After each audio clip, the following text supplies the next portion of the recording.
l'invité de la matinale. KTO Radio. Peut-être que vous l'avez suivi hier en direct sur KTO TV et KTO Radio, la canonisation de Carlo Acutis et de Pier Giorgio Frassati, présidée par Léon XIV au cours d'une célébration place Saint-Pierre devant 70 000 personnes.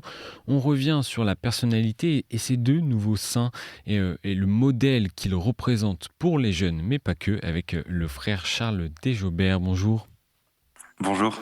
Merci d'être avec nous. Vous êtes dominicain, auteur de plusieurs ouvrages sur Pier Giorgio Frassati et vous êtes également à Rome. Vous avez assisté hier à la célébration présidée par le pape. Alors, quelle était l'ambiance sur place? Comment vous avez vécu cette célébration? Grande joie de nous retrouver à Rome. Oui, on était, je crois, plus de 100 000, beaucoup de jeunes venus pour cette canonisation de ces deux grandes figures de l'Église. C'était magnifique de pouvoir voir apparaître sur la façade de Saint-Pierre ces deux portraits, celui de Pier Giorgio et celui de Carlo. Aussi cette belle surprise de Léon XIV qui est venu avant la célébration nous saluer avec un style qu'il est en train de mettre en place, à la fois assez simple, décontracté même, j'ai trouvé, et puis ensuite une célébration plus solennelle mais très profonde.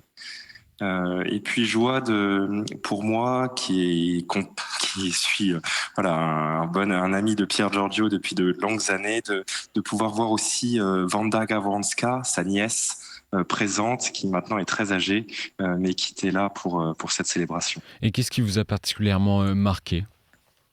J'ai été très marqué par la prédication, l'homélie du pape, de Léon XIV.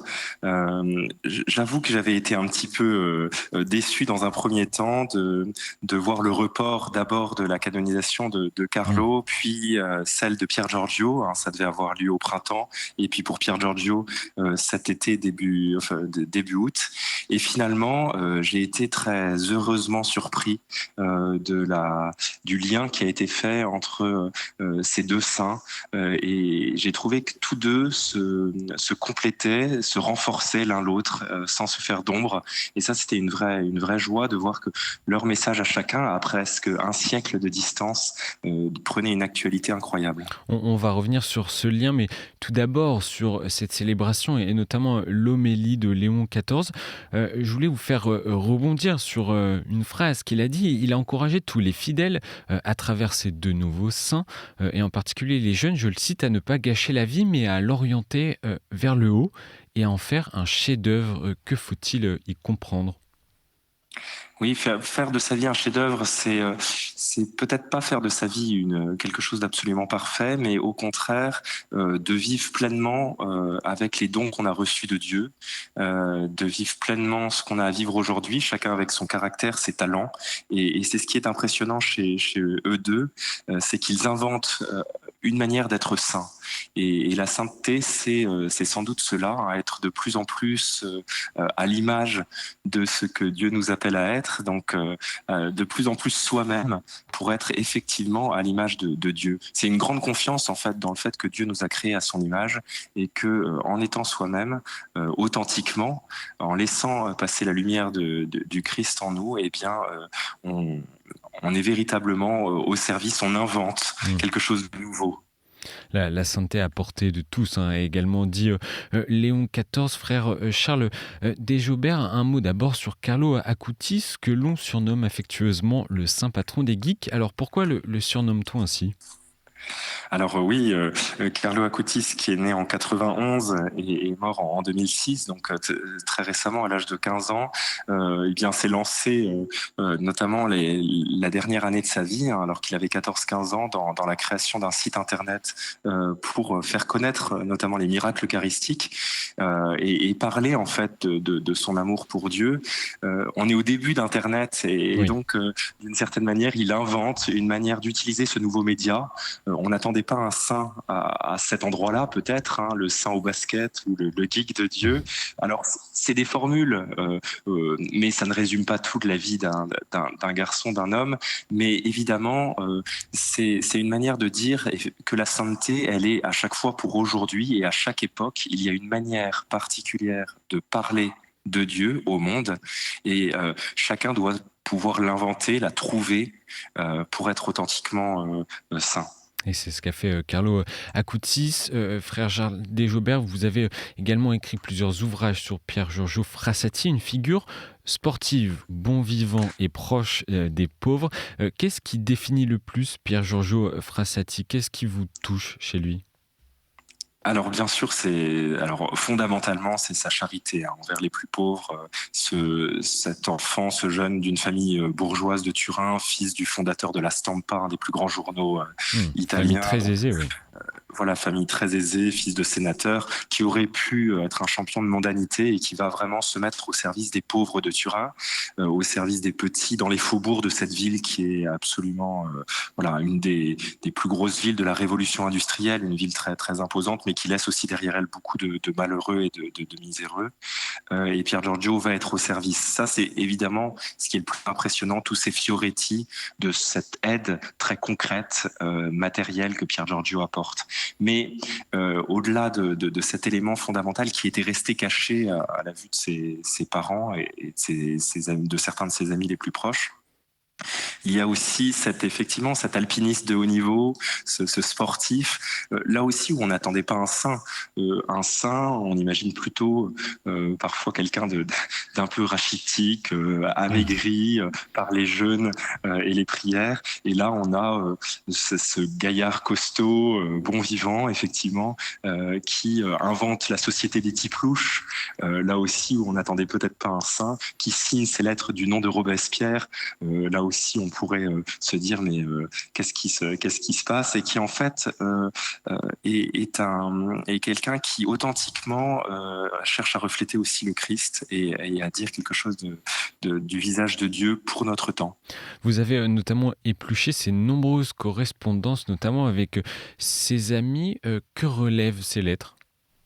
Alors, dans ces lettres se mêlent à la fois des considérations purement d'étudiants, les cours qu'il suit au Polytechnique de Turin, des considérations politiques, puisqu'il va s'engager aussi contre le fascisme et avoir cette lucidité, alors que notamment Mussolini fait les yeux doux à l'Église, et bien de voir qu'aussi il y a quelque chose sans doute de perverti là-dedans et de problématiques, que l'Europe s'achemine aussi vers une guerre future parce que les nations n'arrivent pas à s'entendre et à dialoguer, et que la jeunesse et les jeunes catholiques ont un rôle à jouer dans l'édification d'une Europe chrétienne, et puis en même temps des considérations spirituelles très profondes. Et sans cesse, il passe de l'un à l'autre. Il va demander la prière de ses amis parce qu'il est conscient que sa volonté est habituée à céder, et donc il y a chez lui un engagement profond et la volonté d'avancer dans une vie de foi à la suite du Christ sans cacher les difficultés qu'il rencontre. Et là, il y a quelque chose de très profond d'une amitié spirituelle. Cette amitié spirituelle, c'est s'appuyer sur nos proches pour avancer. Frère Charles Desjobert, je voudrais revenir sur le lien entre Carlo Acutis et Pier Giorgio Frassati. Quel point commun vous voyez entre les deux? Alors le point commun réside, oui, dans cette manière d'inventer une manière d'être saint qui est un peu inhabituelle. Voilà, on n'est pas sur un religieux ou une religieuse un peu méconnue du 19e siècle, mais deux laïcs. Ce qui était aujourd'hui, ça nous paraît plus habituel parce que depuis un siècle, l'Église travaille à cette annonce. Oui, tous nous sommes appelés, tous baptisés chrétiens, et j'allais dire même tout homme et femme est appelé à devenir saint à sa manière, à devenir reflet de la sainteté de Dieu qui est l'unique saint, mais à être un écho de cet éclat-là. Et eux deux l'inventent profondément avec cette force, cette joie de la jeunesse, mais c'est pas parce qu'ils ont été fauchés, si je puis dire, jeunes, 24 ans pour Pier Giorgio en 1925, 15 ans pour Carlo, qu'ils sont saints.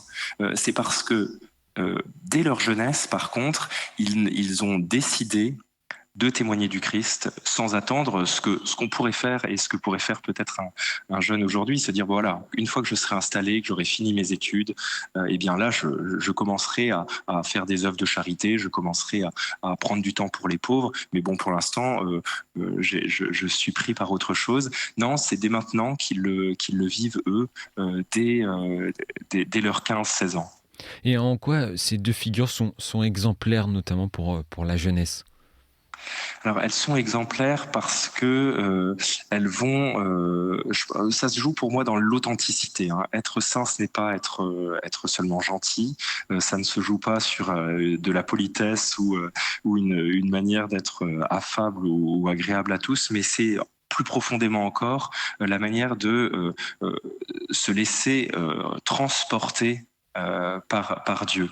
Et donc, voilà, d'oser quelque chose de nouveau. Et ça, pour moi, c'est tout à fait exemplaire. C'est à rechercher pour chacun de nous et pour chacun des jeunes d'aujourd'hui. Comment je vais être, moi, avec mes qualités, avec mes talents qui me sont confiés, comment je vais faire fructifier ces talents pour le service de tous.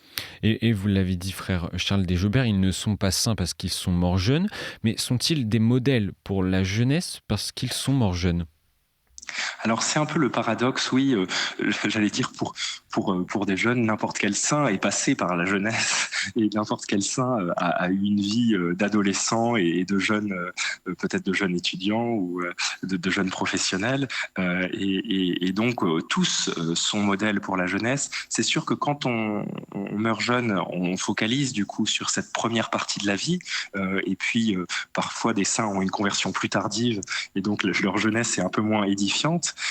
Mais pour eux deux, c'est aussi peut-être l'abondance de témoignages. Hein. Pour les saints du passé, souvent on a une relecture hagiographique qui fait qu'on a conservé que les exemples ou les éléments les plus authentiques, les plus beaux de leur vie. Pour Pier Giorgio et Carlo, on a des photos, on a des lettres, on a des vidéos peut-être, on a les contacts avec les lumières et aussi les ombres d'une vie humaine, mais où la lumière dépasse, j'allais dire, largement les ombres.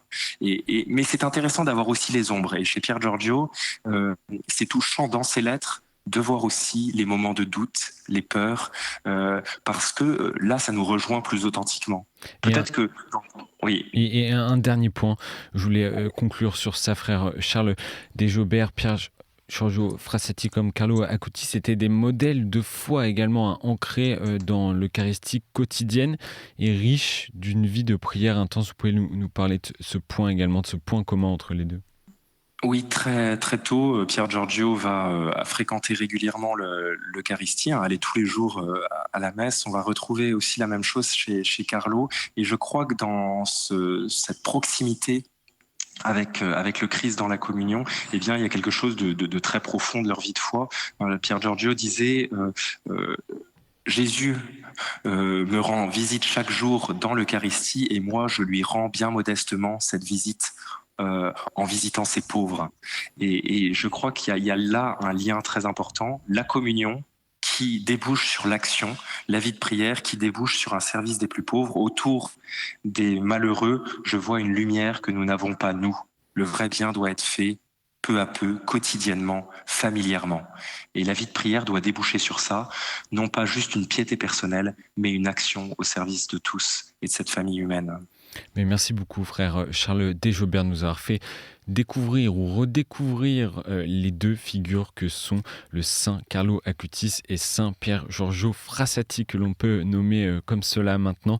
Je me permets de mentionner également aux éditeurs votre dernier ouvrage sur Pier Giorgio Frassati, L'audace de la sainteté, publié aux éditions du Cerf.